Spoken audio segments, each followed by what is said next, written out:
Сәлеметсіздер ме, құрметті әріптестер? Бүгінгі сабағымыз көрші мейрамханасында өтеді. Ал енді олай болса, кеттік.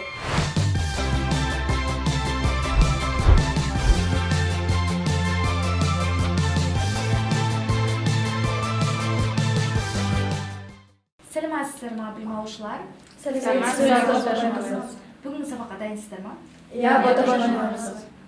Көңіл күйлеріңіз қалай? Керемет. Өте жақсы.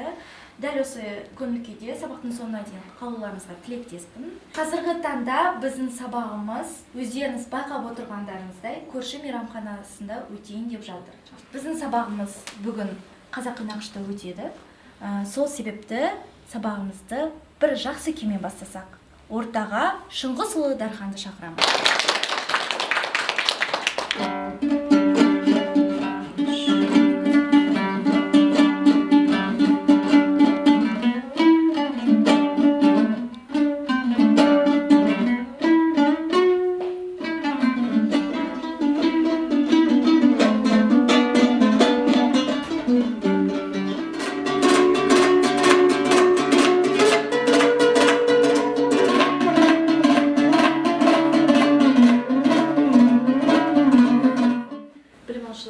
Сіздерге күй ұнады ма? Жалпы көңіл күйлеріңіз көтеріліп қалды, иә? Иә, күй өте әдемі екен, өте шынайы шықты, өте талантты адам екен. Ендігі кезекте енді арнайы киімдеріміз дайын екен. Енді топтағы ережені бір қайталап жүрсек, иә? Иә. Топта қандай ереже болу керек? Білім алушылар. Мен айтсам бола ма? Иә, дереу. Біріншісі, ол біз бір-бірімізге кедергі жасамауымыз керек. Мен айтсам бола ма? Тыңдап тұрмыз. Біз бір-бірімізді тыңдап білу керекпіз. Келесі енді кім айтады? Мен айтайын. Техникалық қауіпсіздік ережесін сақтауымыз керек. Да, тағы қандай ережелер бар? Санитарлық гигиеналық талаптарды сақтау керекпіз. Өте жақсы, керемет. Келесі өндірістік тәжірибелік бөлімді өндірістік цехта бастайық. Бүгінгі сабағымыздың тақырыбы бәліштерді қазақи нақышта безендіру және ұсыну. Бүгінгі сабағымызға деген мақсаттарыңызды және бүгінгі сабақтан не үйренгілеріңіз келетіндеріңізді айтып кетсеңіздер. Менің бүгінгі сабаққа қойған мақсатым бәліштерді пісіру. Бәрекелді балалар, осы мақсаттарыңызға сабақтың соңына дейін жетулеріңізге тілектеспін. Сіз бен біздің мақсаттарымыз өте ұқсас екен. Менің мақсатым 100% білім алушылар қазақи нақышта бәліштерді безендіреді және ұсынады. Сіздерге алдын ала тапсырма берілген, алдын ала топқа бөлінгенбіз. Сол топ бойынша ең біріншіден жұмысымызды бастамас бұрын техникалық қауіпсіздік ережелерді бір қайталап өтсек. Жұмысымызды бастамас бұрын жұмыс орнындағы қауіпсіздік пен еңбекті қорғау бойынша нұсқаулықты тіркеу журналына қол қойып кетсек. Балалар, бүгінгі сабақта бізде қолданатын құрылғылардың бірі ол блендер, қамыр илейтін машина және бу конвектоматы. Келесі кезекте бір білім алушы шығып, өзіне қажетті құрал жабдықты таңдаса, суретке қарап алуа шықсаңыз келесі топтан. Сіздердің топқа? Блендер, біздің тобымызға блендер түсті. Блендердің қауіпсіздік ережесін айта кетсем, блендерді бастағаннан бұрын оны тоқ көзіне соғуымыз керек. Және жұмыс бастағанда оны барынша төмен ұстауымыз керек. Себебі біз оны жоғарыға көтерсек, біздің жұмыс істеп отырған ортамызды былғап аламыз. Ал ол біздің санитариялық талаптарымызға сай келмейді. Және біз блендермен жұмыс істеп біткен соң, оның өшіру батырмасын басып, тоқ көзінен ажыратамыз. Сіздерге не түсті? Қамыр илейтін машина. Біздің топқа түскен қамыр илейтін машина. Қамыр илейтін машинаны қолданбастан бұрын бірінші. Рахмет. Сабағымыздың тағы бір ерекшелігі, біз төңкерілген сынып әдісімен сабағымызды өтеміз.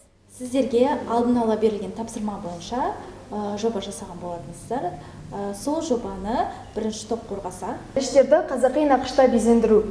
Қазіргі уақытта мұндай дайындамадан әртүрлі танымал нан өнімдері жасалады. Мысалы, еврей мацосы. Ашытқысыз қамыр кондитерлік өнімдердің құрамы бойынша ерекшеленеді. Шаңырақ киіз үйдің күмбезі жарты шарлық ұлттық көркемдік қасиетін сақтап тұрады. Үйге жарық түсіріп, үйге жағылған от түтіннен ауаға шығуын қамтамасыз етеді. Бұл топ, яғни шаңырақ кейпінде өзінің бәліштерін безендірейін деп тұр. Өте керемет, әдемі шығады екен. Бізде үгілмелі қамыр. Үгілмелі қамырдан біз сүзбелі бәліш жасаймыз. Үгілмелі қамырдың неше түрлі рецептуралары бар. Енді Айнара, сіз сұрақ қойсаңыз? Сіздер неліктен сүзбелі бәлішті таңдадыңыздар? Өйткені қазіргі таңда сүзбелі бәліш көп қолданылады және де біз оны қазіргі нақышта әдемілеп безендіргіміз келді. Өте үлкен жұмыс атқарғансыздар. Осы тапсырма бойынша келесі кезекте тәжірибелік бөлімге көшейік. Ендігі кезекте жұмысты бастамас бұрын бірінші қолымызды жуып алайық. Бізге қажетті өнімдер ол ұн, қант, май, сүзбе, жұмыртқа, сүт, тосап, қопсытқыш және ванилин.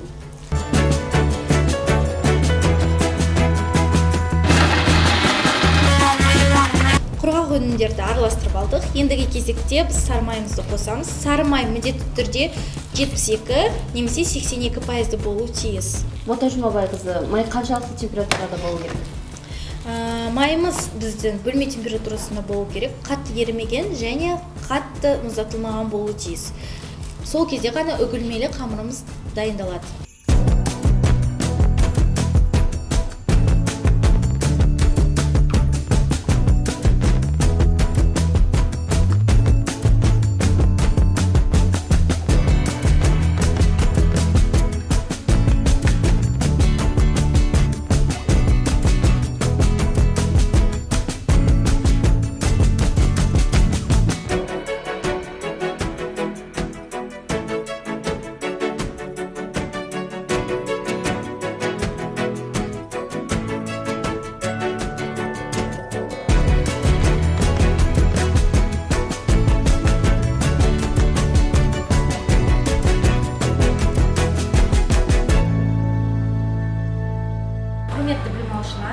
Біздің тәжірибелік бөліміміз аяқталды. Енді бракераж бөліміне көшейік. Бракераж бөліміне әдейі шақырылған арнайы әділ-қазы алқаларымыз бар. Сол үшін біз бәліштерімізді әділ-қазы алқасына ұсынайық. Сәлеметсіздер ма? Қош келдіңіздер. Қош көрдік. Біздің көрші мейрамханасына. Бүгін біздің бірінші курс білім алушылары арнайы сіздерге бәліштер дайындап ұсынбақшы. Дәм татып баға берсеңіздер. Сәлеметсіздер ме? Әдемі әсем бәлішім, қызғылт сары түсін ай, 5-тен 10 алғанда тіл үйірі дәмін ай. Енді келесі топтың бәлішін көрсеңіздер. Сәлеметсіздер ме? Әсем түрлі шаңырақ қазағымның салтынай, дайындап әсем бәлішті дастарханға сән берген. Шаңырақтың белгісі қазақтың. Енді қазір соңғы бәлішімізді ұсынамыз. Сіздерге кесіп, дәмін татсаңыздар. Бағасын берсеңіздер. Сәлеметсіздер ме? Қандай ғажап иісі, барлығы оны күтеді, іші толған салмасы, хош иісті бәлішім. Қандай әдемі.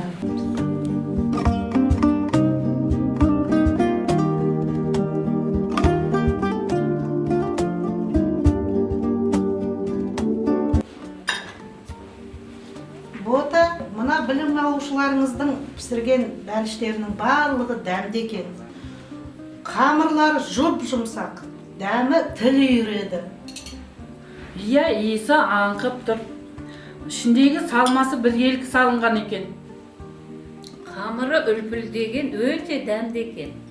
Иә, мына білім алушыларыңыз болашақта қолдарынан бал тамған аспазшы болайын деп тұр ғой. Істері оңға бассын. Қолдары дерт көрмесін. Рахмет сіздерге. Білім алушылар бар өнерлерін осы бәліштерге салды. Арнайы сіздерге даярлады. Білім алушылар, біз бүгін өзіміздің мақсатымызға жеттік па? Біз бүгін бәліштерді қалай пісіру керегін үйрендік. Бүгін біз бәліштерді безендіріп үйрендік. Біз бүгін бәліштің салмасын жасап үйрендік. Біздің бүгінгі сабағымыздың мақсаты 100% білім алушылар қазақи нақышта бәліштерді безендіру және ұсыну. Олай болса, кері байланыс орнатып жіберсек. Сіздерге сілтеме жіберілген, сол сілтеме бойынша өтіп, бүгінгі сабағымыз қызықты болды ма, жауап беріп жіберсеңіздер.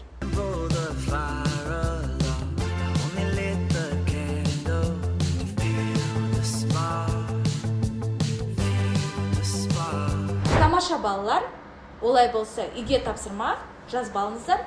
Шығыс бәліштердің техникалық картасын құрастыру. Олай болса, Сау болыңыздар балалар. Сау болыңыз!